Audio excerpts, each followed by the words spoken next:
So రైతులు ప్రతిరోజు ఎదుర్కొంటున్నటువంటి సమస్యలు గత 15-20 రోజుల నుంచి ఇక్కడే మనకి మినిస్టర్ మన కొండా సురేఖ ఉన్నారు. ఎమ్మెల్యే ఆమెనే, మినిస్టర్ ఆమెనే. మరి ఎవరు ఏం చేస్తున్నారు అనేసి రైతులు ఇంత గోసపడుతున్నారు. ఎవరైనా ఈ సమస్య ఉంది మా దగ్గర ఇంత డబ్బులు లాగుతున్నారు అని చెప్పేసి ఇక్కడ కంప్లైంట్ చేస్తే అక్కడికే వాళ్ళని ఎక్కడికక్కడ కామోష్ చేసి పెడుతున్నారు. అంటే వాళ్ళ వర్క్లు 4 రోజుల్లో అయ్యేది కాస్త ఇంకా 10-15 రోజులు పెండింగ్ పెట్టేసి ఇచ్చేస్తూ ఉంటే మాట్లాడడానికి కూడా ఎవరు ముందుకు రావట్లేదు.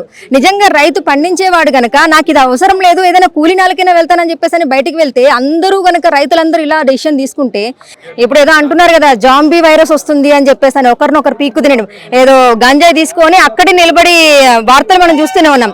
అదే విధంగా ఒకరినొకరు పీక్కు తిన్న రోజులైతే వస్తాయి. రైతును పట్టించుకోకుండా ఇలాగే ఉంటాయి. రైతు రాజు అంటున్నారు, కాంగ్రెస్ ప్రభుత్వంలో రైతుకు మంచి జరుగుతుంది అంటున్నారు. ఏం జరుగుతుంది?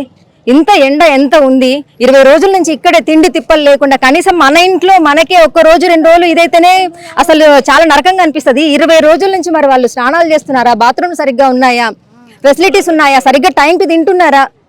రైతు రాజు అంటారు, రాజేమో కానీ అసలు 3 పూటలు వాళ్ళు తింటున్నారో లేదో. ఇలా ఉంది పరిస్థితి. నిజంగా ఇప్పుడు ఉన్నటువంటి అధికారులు, గవర్నమెంట్ ఏదైతే ఉందో, ఇక్కడ ఉన్నటువంటి ఎమ్మెల్యేలు, ఇక్కడ ఉన్నటువంటి మినిస్టర్స్ ఎవరైతే ఉన్నారో వీళ్ళ సమస్యని మరి పరిష్కరిస్తారా, లేదా ప్రశ్నగానే మిగిలిపోతుందా? లేదు అంటే రైతు నిజంగా మళ్ళీ ధర్నాలు చేసి ఇచ్చేసి ముందుకొచ్చేలాగా చేస్తారా? అది ఇంకా మీ చేతిలోనే ఉంది.